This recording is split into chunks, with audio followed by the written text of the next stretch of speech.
Hi everyone, ఈ video యొక్క main thing ఏంటంటే 4 ట్యాంక్స్కి ఒకటే పంపు ఒకటే ఏరేషను. దీంట్లో స్పెషల్ వచ్చేసరికి 6 months దాకా వాటర్ చేంజ్ చేయాల్సిన అవసరమే ఉండదు. అండ్ దీంట్లో చేతులు పెట్టి క్లీన్ చేయాల్సిన అవసరం కూడా ఉండదు. దీంట్లో ఇంకో స్పెషాలిటీ ఏంటంటే అన్ని ఫిష్ని కలిపేలేము. కొన్ని వైల్డ్ ఉంటాయి, కొన్ని సాఫ్ట్ ఉంటాయి, కొన్ని సాఫ్ట్లో కొన్ని పడవు.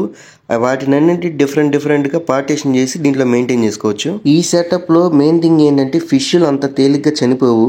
బికాస్ ఈ ట్యాంక్ కింద ఒక సంప్ అనేది క్రియేట్ చేస్తున్నాము. ఈ సంప్లో ఏంటంటే సిరామిక్ రింగ్స్ అండ్ కాటన్స్ అన్ని యాడ్ చేసి ఉన్నాయి. ఈ సిరామిక్ రింగ్స్ ఒక బెనిఫిట్ ఏంటంటే దీంట్లో గుడ్ బ్యాక్టీరియా అనేది డెవలప్ అయ్యి దీంట్లోనే స్టోర్ అయి ఉంటుంది. అందువల్ల ఫిష్ కి ఎటువంటి హాని కలగదు. ఈ సెటప్ మీకు నచ్చినట్లయితే నన్ను కాంటాక్ట్ అవ్వచ్చు. అంతేకాకుండా మీ ఇంట్లో మీకు ఇష్టమైన సెటప్ కావాలంటే దానికి అనుగుణంగా మాన్యువల్ గా మనం క్రియేట్ చేసుకోవచ్చు. మా షాప్ లో నాకు అనుగుణంగా దీన్ని క్రియేట్ చేసుకున్నాను.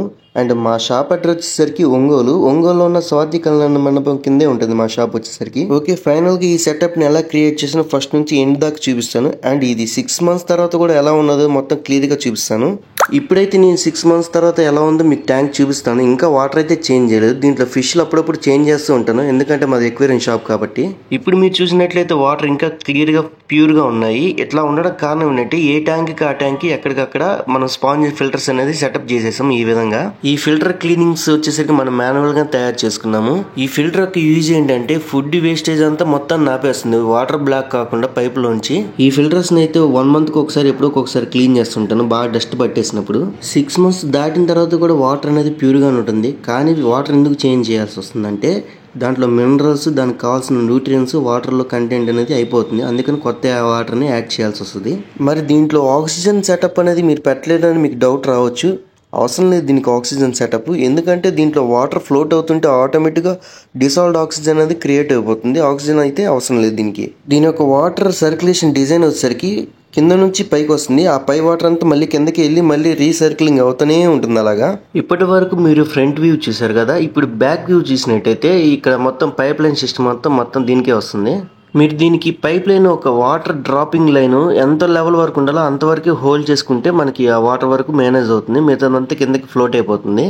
ఈ సెటప్ కోసం నేనేమి ఈ ర్యాక్ ఏం తయారు చేయించలేదు. నా దగ్గర ఆల్రెడీ పాతది ఉంటే దీన్నే రీమోడలింగ్గా ఈ విధంగా నేను క్రియేట్ చేసుకున్నాను. మీ దగ్గర ఏ టైప్ అయినా ఉంటే దానికి అనుగుణంగా మీరు క్రియేట్ చేసుకోవచ్చు. అండ్ దీని ట్యాంక్ సైజ్ వచ్చేసరికి ఒకటేమో 4 feet ఉంటుంది, ఇంకోటేమో 2 feet ఉంటుంది, ఇంకోటేమో 1 feet ఉంటుంది. మీరు ఇప్పటిదాకా ఈ వీడియో చూస్తున్నారంటే 3 type of పీపుల్స్ చూస్తుంటారు. ఫస్ట్ వన్ వచ్చేసరికి ఇలాంటి ఎక్వేరియం సెటప్ మన దగ్గర ఉంటే ఎలా ఉంటుందని మొత్తం చూస్తారు. సెకండ్ వన్ పర్సన్ వచ్చేసరికి నేనే ఇలా మేకింగ్ చేసుకోవచ్చు అని ప్రయోగాలు చేస్తుంటారు. మాకంటూ తప్పదు, ఎందుకంటే మాది అదే బిజినెస్ కాబట్టి కొన్ని 100 సార్లు ప్రాక్టీస్ చేసి ఇలా హోల్ చేయడం, కట్ చేయడం మాకు ఎక్స్పీరియన్స్ వస్తుంది. మీకు ఇలా తక్కువ బడ్జెట్లో అయిపోతుందని సొంతగా ప్రయోగాలు చేస్తే మీకు చాలా లాస్ వస్తుంది, ఎందుకంటే బ్రేక్ అయ్యే ఛాన్సెస్ చాలా ఎక్కువ ఉంటుంది.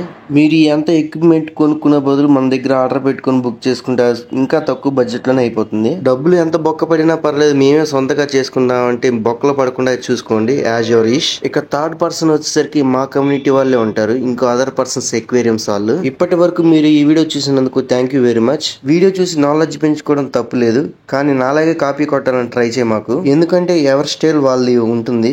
మీ యొక్క యూనిక్ ఒక స్టైల్ అనేది మీరే డెవలప్ చేసుకోవాలి. ఈ వీడియో కేవలం మా కస్టమర్లకు మాత్రమే తెలుసుకోవడం కోసం అప్లోడ్ చేశాను. ఈ సెటప్ యొక్క మెయిన్ థింగ్ ఏంటంటే కస్టమర్లకి వైల్డ్ ఫిష్లు, సాఫ్ట్ ఫిష్లు, రకరకాల ఫిష్లు అన్ని పెంచాలని కోరిక ఉంటుంది. బట్ అన్ని రకాల ఫిష్లు ట్యాంకులు పెట్టలేరు కాబట్టి ఒక్క దాంట్లోనే మీరు సెట్ చేసుకుంటారని ఈ ట్యాంక్ చూపిస్తున్నాను. వీళ్ళకి వచ్చేసరికి క్లీనింగ్ కూడా చాలా సింపుల్ వేలో ఉంటుంది. జస్ట్ ఫిల్టర్స్ అన్ని క్లీన్ చేసుకుంటే చాలు, ట్యాంక్ మొత్తం క్లీన్ చేయాల్సిన అవసరం కూడా లేదు. వాటర్ కూడా 6 months కి ఎప్పుడో ఒకసారి మార్చుకుంటే సరిపోతుంది. అంతేకాకుండా కొంతమంది కస్టమర్లు సొంతగా ఇల్లు కట్టుకున్నప్పుడు న్యూ కన్స్ట్రక్షన్స్ లో డైరెక్ట్ గా వాల్ ఫిట్టింగ్ ఎక్వేరియం సెటప్ చేసుకోవడం చాలా ప్లానింగ్స్ ఉంటాయి. మీ యొక్క థాట్స్ అనేది నాతో షేర్ చేసుకోండి, నేను కొంచెం ఐడియా అనేది మీకు సజెషన్ చేస్తూ ఉంటాను నాకు తెలిసినంత వరకు. ఎక్వేరియంస్ సేల్స్ చేయడం మాత్రమే కాదు, ఫిష్ కుక్క వచ్చిన డిసీజెస్ కి వాటిని ఎలా క్యూర్ చేసుకోవాలనేది, వాటికి ఒక కేరింగ్ అనేది మన దగ్గర ఎప్పుడు ఇన్ఫర్మేషన్ ఉంటూనే ఉంటుంది. ఇవన్నీ నీకు ఎలా తెలుసురా నాయన అంటే నాకు 4 years నుంచి యాక్వా ఇండస్ట్రీలో వర్క్ అనే ఎక్స్పీరియన్స్ ఉంది. రొయ్యల చెరువులు, చేపల చెరువుల దగ్గరికి వెళ్ళి చాలా మంది రైతులను కలిసి ఉన్నాను. ఈ రైతులు కలిసినప్పుడు వాళ్ళ యొక్క ప్రాబ్లమ్స్ వాళ్ళు నాకు చాలా చెప్పారు, వాటికి ఒక సొల్యూషన్స్ కూడా నాకు చెప్పారు. సో వాటిలో ఇది ఒక చిన్న ఎంటుక లాంటిది. ఫిష్ డిసీజ్ ఎలా క్యూర్ చేయాలో, ఫిష్లు చనిపోకుండా ఎలా మెయింటైన్ చేయాలో నా వీడియోలో చాలా చెప్పున్నాను. నెక్స్ట్ వీడియోలో ఒక ఇంటికి నేను వాల్ ఫిట్టింగ్ ఒక ఎక్వేరియం సెటప్ చేయబోతున్నాను. ఆ ప్రాజెక్ట్ నెక్స్ట్ వీడియోలో అప్లోడ్ చేస్తాను. Stay to watch.